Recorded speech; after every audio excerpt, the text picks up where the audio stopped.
This is the weekly sales meeting for October 1st, 2023.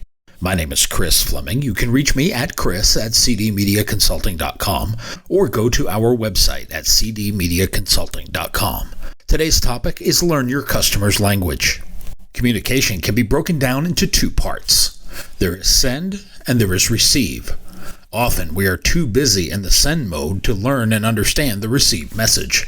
As I have stated many times, we do not listen to understand, but we listen to respond. We are too busy worried about what we are going to say next. We ignore all the clues, verbal and nonverbal, that lead to productive and collaborative partnerships. The use of electronic communication has made this worse, not better. Our world has become more portable and more mobile. We live in this idea of always connected. As a result, we become more disconnected from our personal relationships. And that criticism includes me. We don't take the time to learn the intricacies of our relationships. We are only concerned with the volume of the connections. In that regard, we will miss a lot, including over 90% of the opportunities evolving from our individual associations. To become better at our jobs, we could spend more time, when allowed, learning the habits and languages of our customers. Otherwise, the whole sales process could be automated, and the programmatic transaction will become the norm instead of the nuanced subtlety of personal relationship selling. I am sure there is a subset of CEOs that would relish the idea of replacing sellers with machines, but I will maintain, until they put me in a home or in the ground, human contact will always produce better, longer-term results than programmatic, uninvested transactional sales. Transactional selling has no vested interest in the conversation, only the negotiation. Programmatic is simple math, how much for how many, as if we were buying produce at the market on a Saturday. But relationship sales, like the kind you and I engage in, requires a depth of knowledge and human connection. This can only be cultivated by the interaction of two human beings. It starts with curiosity. When I hire for the sales department, I am on the lookout for two characteristics. One is desire, and the other is curiosity. The desire to be better and act better, learn more and want more. I don't believe these are traits that can be taught. They must be inherent. The other is curiosity. When we are curious, we are inquisitive. We feed our desire with information gathered from outside stimuli. We dream of possibilities and don't worry about constraints. Curiosity and openness often spur creativity. They are one in the same vein. I look for these traits. The rest of the job comes down to skills, and skills can be taught, trained, practiced, and refined.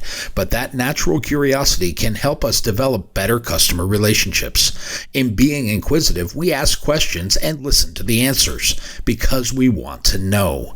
The dialogue with others will reveal those things.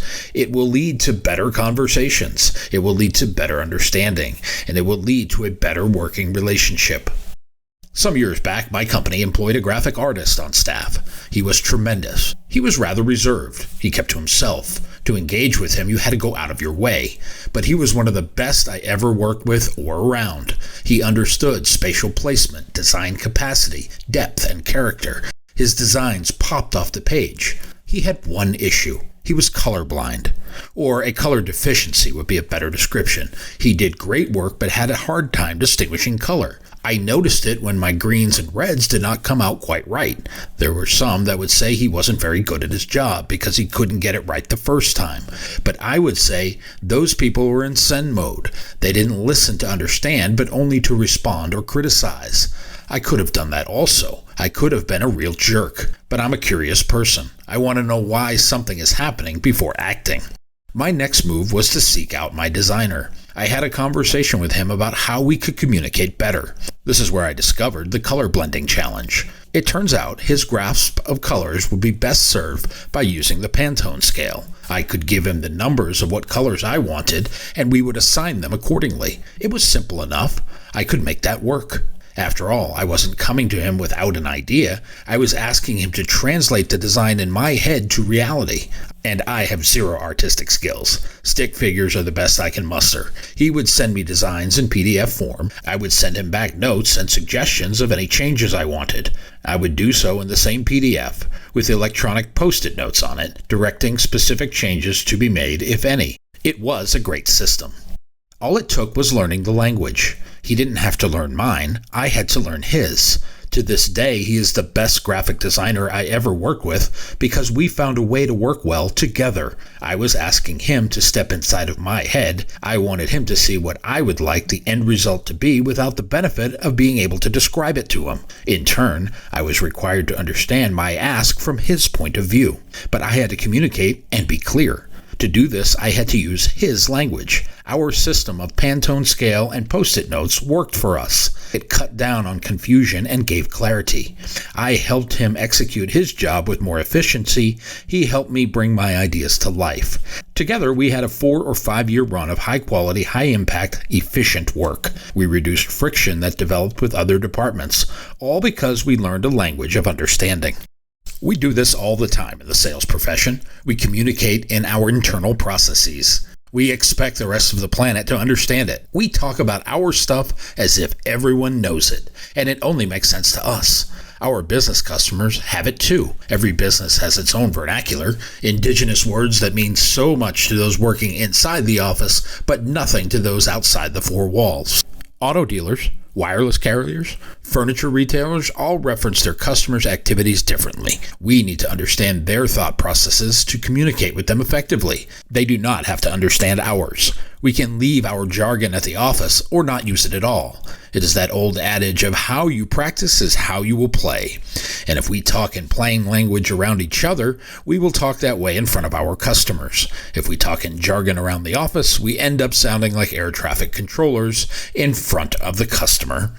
I worked for several owners who were pilots. Most of them had their own planes. On several occasions, I would travel with them on a market visit. Of course, we flew. After several of these trips, you begin to learn the language and patterns of air traffic control. One day, on a flight from Albuquerque, New Mexico to Lubbock, Texas, we flew over Cannon Air Force Base in Clovis, New Mexico.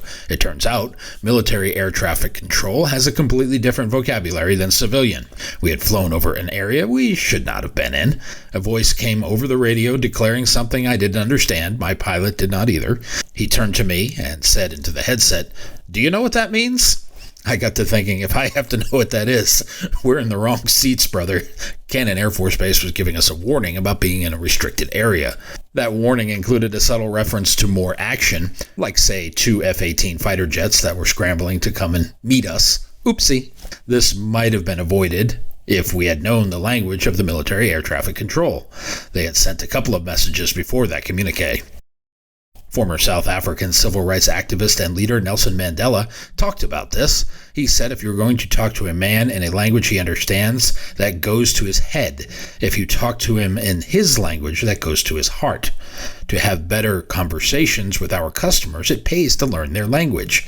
It is something the transactional sellers and programmatic processes can never replace.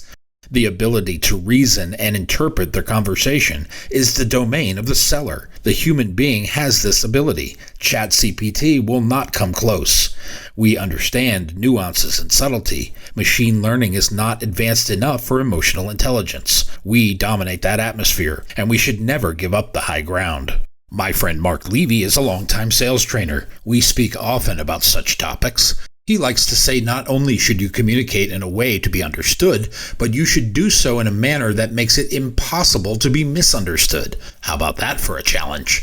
As we develop our client relationships, make understanding the mission. Make it your desire to be both understood and incapable of being misunderstood. It means learning the language of your customer. It means adapting. This is one of the traits that make us higher mammals. Well, adaptation and the opposable thumb. Once we learn the language of our customers, we can adapt our phraseology to fit that narrative.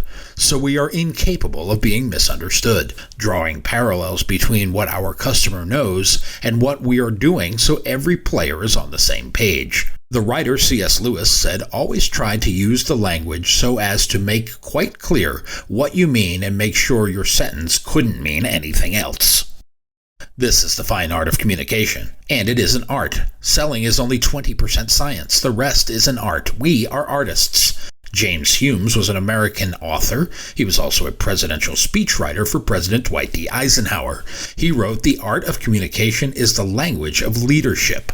As leaders in our field, studying and mastering the art of communication is a constant work in progress. We should be looking to further and strengthen our relationships with our customers. We should be willing to share bits and pieces of ourselves while we are learning more about those we serve. We can learn to interpret facial expressions, body language, tone, and inflection. These are often more important than the words spoken. Former FBI hostage negotiator turned author and public speaker Chris Voss says this: "Body language and tone of voice, not words, are our most powerful assessment tools. We can learn to interpret all this in learning the language of our customers."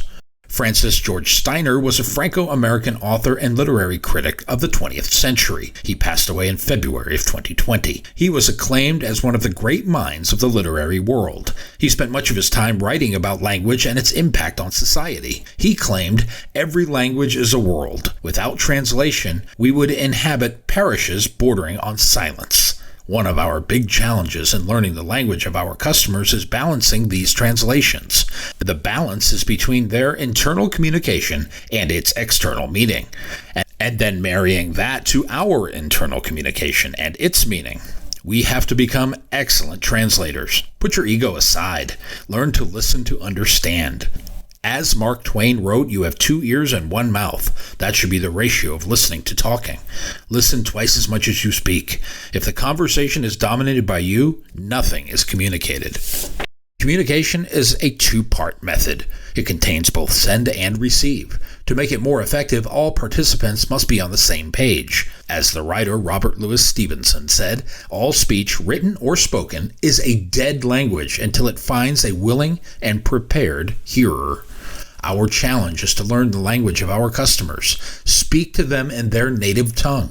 Be an interpreter of business communication, a translator of pertinent information to ensure messages are not only understood, but incapable of being misunderstood. We are artists who must work at the subtlety of messages and rabbit out hidden or unspoken meanings. This is our challenge, and it starts with learning the language of the customer and not having a hidden language of our own. My new book, 52 Weekly Sales Meetings, is now available on Amazon.com. If you like what you have heard here today, please consider ordering a copy or two. You can always send one to a friend.